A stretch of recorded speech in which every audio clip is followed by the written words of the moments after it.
Greetings, night wanderers. Tonight the wind howled through the branch, the moon cast a dim glow upon the earth, and the shadows lay in the corners.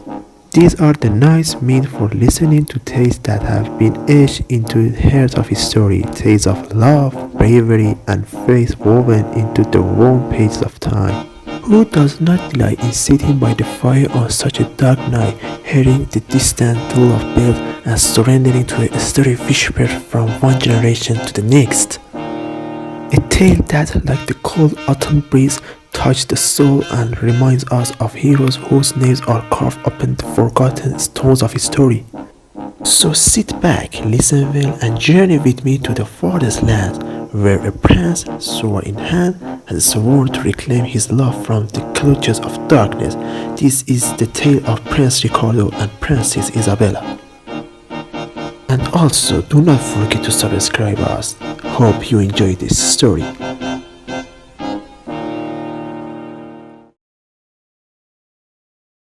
In a distant land there lived a noble prince named Ricardo, whose heart burned with unwavering love for his betrothed, the fair Princess Isabella. She, a maiden of royal blood, whose beauty shone like the silver moon, had been seized by wicked foes and imprisoned within the accursed stronghold known as the Dark Fortress. Only by braving its infernal gates could the prince hope to reclaim his beloved. Donning a suit of gilded armor, graven with the sigils of gods long forgotten, Ricardo set forth upon his perilous quest. From the towering halls of his father's keep, he rode beneath skies, foreboding and grim, the heavens themselves whispering of doom to come. Yet his love for Isabella was a fire that could not be extinguished. Upon the eve, when the full moon cast pale light upon the land, Ricardo arrived at the fortress gates. But lo, from the abyss of night did a monstrous fiend emerge, wrought of darkness itself, barring his passage. A battle fierce and terrible ensued. Long they clashed, till at last, through valor and divine grace, Ricardo smote his foe asunder. Yet grievous wounds did he suffer, his blood staining the cold earth.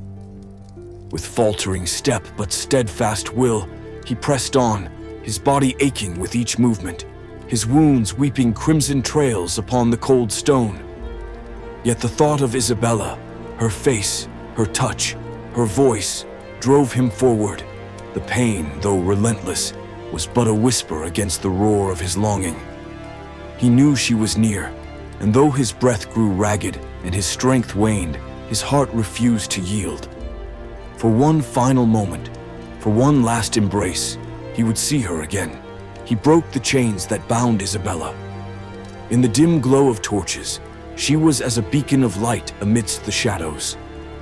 He reached for her, and she, overcome with relief, fell into his arms. But woe betide them, for the prince's wounds bled freely, and strength left his limbs. With fading breath, he gazed into Isabella's tear-filled eyes and spake thus, "My love shall not perish, though my flesh be undone." And so, with a final exhale, he passed into the embrace of eternity. The princess clung to his lifeless form, her cries a lamentation carried upon the night wind. And as the heavens bore witness to her sorrow, a single star shone bright above, as though Ricardo's soul had taken its place among the celestial host. Thus, the tale of Prince Ricardo and Princess Isabella was set into the annals of time, an eternal testament to love undying. And so came the fate of Prince Ricardo, a love that stood behind death, a tale forever etched in the whisper of the wind and the pages of ancient tomes. Tonight a star shines brighter than ever in the heavens, perhaps the soul of a prince who still holds true to his vow. Legends endure, for there are those who hear them and keep them in their hearts, and you, dear listener, are now one of them.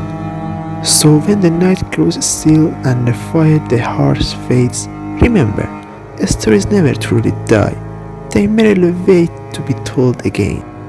Until we meet once more. on another night with another legend. Farewell, night wanderer.